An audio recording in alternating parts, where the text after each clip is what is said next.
स्वर्ग का चाचा। बहुत पहले की बात है। धरती पर 2 सालों तक बिल्कुल वर्षा नहीं हुई। अकाल पड़ गया।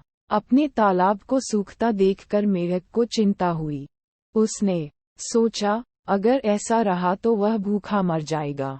उसने सोचा कि इस अकाल के बारे स्वर्ग में जाकर वहां के राजा को बताया जाए। साहस कर मेढक अकेला ही स्वर्ग की ओर चल पड़ा। राह में उसे मधुमक्खियों का एक झुंड मिला। मक्खियों के पूछने पर उसने बताया कि भूखे मरने से अच्छा है कि कुछ किया जाए। मक्खियों का हाल भी अच्छा नहीं था। जब फूल ही नहीं रहे तो उन्हें शहद कहाँ से मिलता।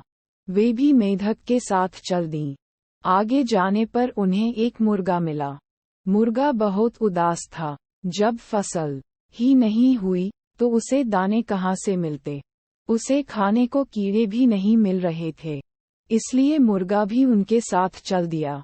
अभी वे सब थोड़ा ही आगे गए थे कि एक खूंखार शेर मिल गया।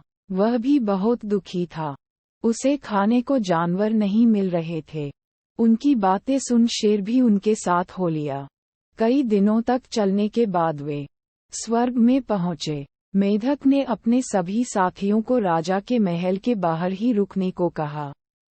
उसने कहा कि पहले वह भीतर जाकर देख आए कि राजा कहाँ है। मेढक उछलता हुआ महल के भीतर चला गया। कई कमरों में से होता हुआ वह राजा तक पहुंच ही गया। राजा अपने कमरे में बैठा परियों के साथ बातें कर रहा था। मेढक को क्रोध आ गया। उसने लंबी छलांग लगाई और उनके बीच पहुंच गया। परियां एकदम चुप हो गईं। राजा को एक छोटे से मेढक की करतूत देख गुस्सा आ गया।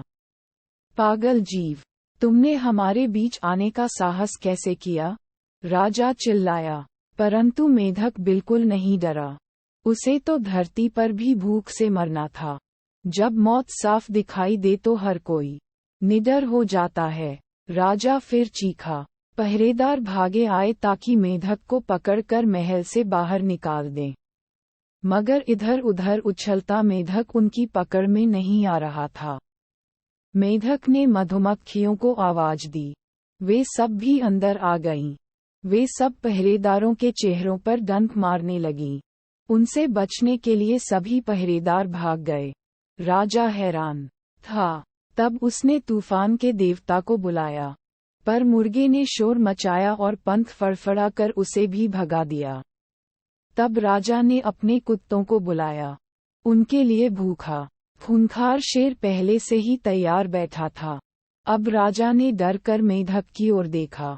मेढक ने कहा, महाराज, हम तो आपके पास प्रार्थना करने आए थे।